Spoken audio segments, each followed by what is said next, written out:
We're committed to net zero by 2050 and that we need to make sure that we don't harm Australian families and businesses in the interim. And at the moment, that's what Labor is doing. And in terms of the targets otherwise, we'll make those decisions when we're in government. And with that comment, midway through a midweek press conference, Peter Dutton confirmed he'll go to the election without a 2030 emissions target. He says the government's 43% target is unachievable, and he'll only work out once in government what the coalition's preferred approach would be on 2030. This means voters won't know at the next election how much or how little the coalition would do to reduce emissions over the next 10 years. It certainly is a gamble. Peter Dutton is betting voters care more about immediate hip pocket concerns, and much of the focus this week has centred on how this will play politically, and we'll certainly be diving into all of that on Sunday morning on Insiders. But perhaps more important is what all this means for the climate. What happens if Australia delays serious emissions reduction for another decade or two? That's what I'm keen to explore here. I'm David Speers on Ngunnawal Country at Parliament House in Canberra. Welcome to Insiders on Background. We're going to dive into the science here. It is often overlooked in the political debate when it comes to climate change, and there are few better experts than Dr. Joëlle Gergis, a lead author for the IPCC's 6th assessment report and a globally recognised expert on climate change and its impacts on Australia and this region. Dr. Gergis has just published a quarterly essay, and the title alone gives you a fair idea of the level of concern here. It's called Highway to Hell: Climate Change and Australia's Future. Joëlle Gergis, welcome. Thanks for having me, David. So you've written in this essay that despite all the political hot air, we are disastrously off track to decarbonise our world. What does the science tell us right now about the trajectory that we're on? Are emissions really being reduced much at all? No, well, this is really part of the very alarming aspect of writing this essay, is that I got a chance to go through some of these reports which really detail just how far off track we really are. And right now, there's a 90% chance that a continuation of current climate policies will see us result in around 2.3 to 4.5 degrees of global warming by the end of the century, with a best estimate of 3.5. So according to the United Nations Environment Programme, in a very best case scenario, where all net zero pledges are realised, we only have a 14% chance of limiting warming to 1.5 degrees. And so what at our current... what does 3.5 degrees mean for Australia? What would Australia look like? Well, when you think about global warming, in a country like Australia, we're actually one of the most vulnerable nations in the world when it comes to climate change. We are the driest inhabited continent on the planet, and around 3/4 of Australia is actually considered arid or semi-arid. So we're already a very dry nation, and in terms of our rainfall, we're very precariously balanced. And so Australia's actually warmed a bit more than the global average. So we've warmed 1.5 degrees since 1910. So you can effectively think of about a doubling of the warming we've already experienced right now in terms of what we might experience in decades to come. And just to give you a concrete example, if you think about something like the Black Summer bushfires in 2019, 2020, they were absolutely devastating when it comes to the impacts it had on society and the environment. But conditions like that become average by the 2040s and becomes really cold conditions or a cooler summer in the 2060s. And so when you think about what that means for our future, I mean, it's horrific to actually to stop and to contemplate what that looks like. If that's the average summer, it's something we certainly want to avoid. You wrote, what we are doing in the 2020s will make or break humanity's ability to live safely on the planet. I mean, that's a pretty alarming claim. Are the rest of this decade, the next 5 or 6 years, really that critical? Absolutely. At our current rate, 1.5 degrees is likely to be breached in the late 2020s or the early 2030s. And I think most people don't fully appreciate what that means. And I guess as a scientist, what really concerns me is that once you destabilise elements of the climate system, so for example, we often hear about things like the West Antarctic ice sheet or the Arctic ice sheets. Once the genie's out of the bottle, once you melt ice, then those sorts of changes are with us for tens of thousands of years. And so, for instance, just to give you a bit of an example of what that might look like, the West Antarctic ice sheet on its own has about 4 meters of global sea level locked up there. So once that gets unleashed, you can think of that as really having really major and long-term impacts on the planet. And with, say, every metre of sea level rise that you get, you see about 100 metres of shoreline recession. So that's the loss of sandy beaches and shorelines and the like. And for a coastal country like Australia, that's really significant. So just to be clear, and this is where the coalition's position this week comes in, because they want to leave, obviously, a lot of the emissions reduction until much closer to 2050. And over the next decade, essentially not really drive down emissions that much. You're saying that the next decade is really what matters here? Absolutely, because we can't actually turn back the clock. So once we actually emit carbon dioxide into the atmosphere, we are talking about it being in the atmosphere for hundreds of years. And I guess that's really what the global scientific community has been trying to warn for the past 30 years in terms of what we understand, the irreversible changes that become unleashed in the climate system. So that is really, for me, sometimes I like to think of it in terms of a medical analogy. If a doctor tells you you've got cancer, do you want to wait an extra 20 years to actually take the treatment and do something about it? And you may not be able to do something about it if you leave it that long. And so we know with the climate system that the climate system is really sensitive to changes in temperature and greenhouse gas levels. And we know that now we're locking in more and more warming as we continue down this highway to climate hell. Do you think this has been a bit lost in the debate, though? Because there are others around the world too who would argue that we've got time, whether it's nuclear or some other new technology is going to come along, save the day, before we really need to get down to net zero by 2050. Well, to me, that's just not grounded in the actual scientific reality that we're facing. So if you look at the Intergovernmental Panel on Climate Change, it says that the science says that we need to 60% of all oil and gas reserves and 90% of coal must remain unextracted if we're going to try and limit warming to under 1.5 degrees. So we know that the cause of global warming, so 82% of global emissions comes from the burning of coal, oil and gas. And the remaining 18% is generated from changes in land use, deforestation and the degradation of ecosystems. So we actually know what is causing global warming. And so if we continue the expansion of fossil fuels, it's completely ignoring what we understand the root cause to be.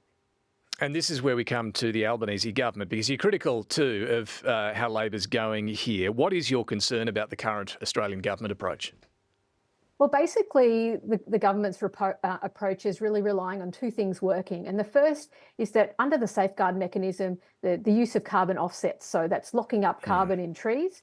And I detail this in the essay, it's been found that the use of these very low integrity carbon credits is actually compromising our ability to truly and permanently store carbon.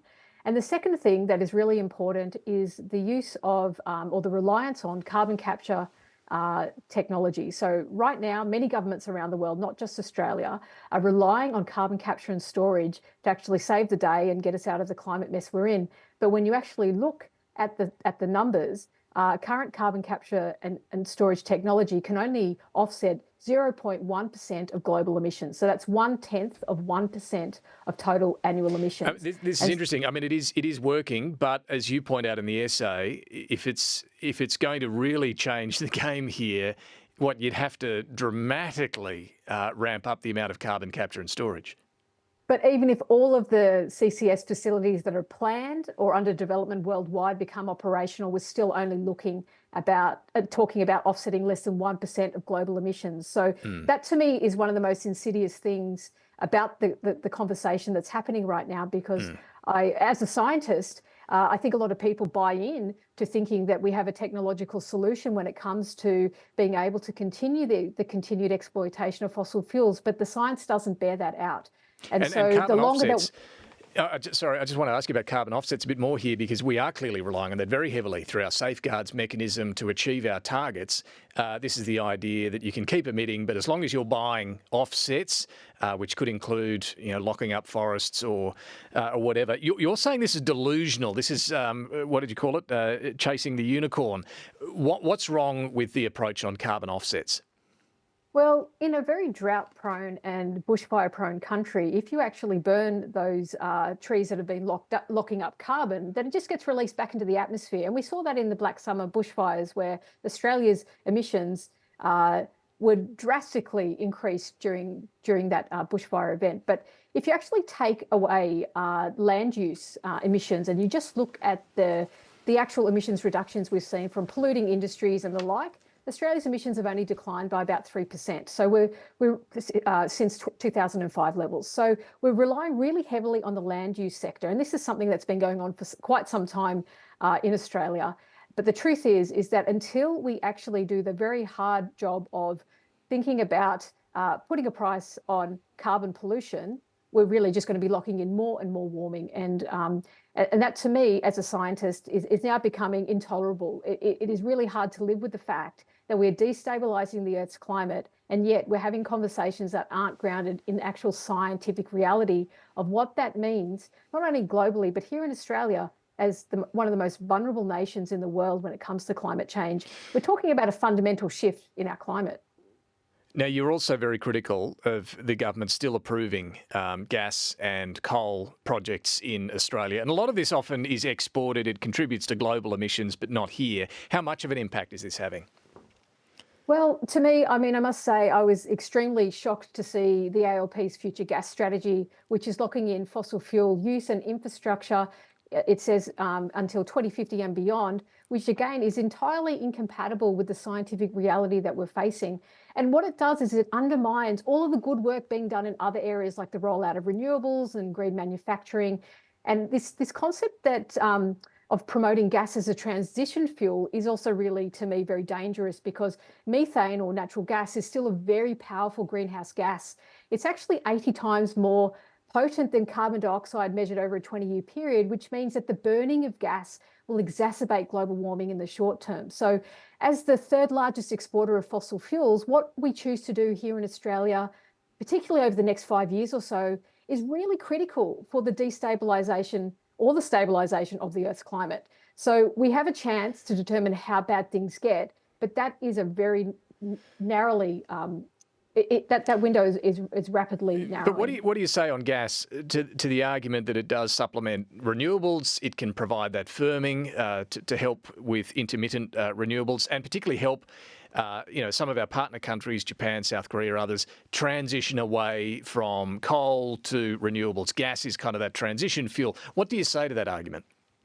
Look, I think that argument is a little bit outdated. And if you stop and you think about it, I mean, we obviously cannot switch gas off immediately, but let's stop and think about the solar power in Australia. So right now, we are actually the sunniest continent on the planet, yet less than 15% of our electricity comes from solar. So if we continue to invest in fossil fuel infrastructure, then we're actually taking that investment away from renewable energy and its ability to be rolled out. And right now, solar is the cheapest and the cleanest form of electricity, and it can be deployed in a handful of years. And so when I think about this conversation about gas as a transition fuel, for me, that is just more and more greenhouse gases that are accumulating in the atmosphere and destabilising the Earth's climate. So we need to be, I don't think the urgency of the situation is completely understood. And that's why in the essay, I go to great lengths to explain what happened in 2023, which was the world's warmest year on record, and just the type of really alarming and really shocking trends that we're starting to see. And so if we think that we can continue to delay this, we are deluded. It was the hottest year on record, and I think you point out somewhat depressingly that it may turn out to be ultimately one of the coolest, in fact, in this century, depending on how things go.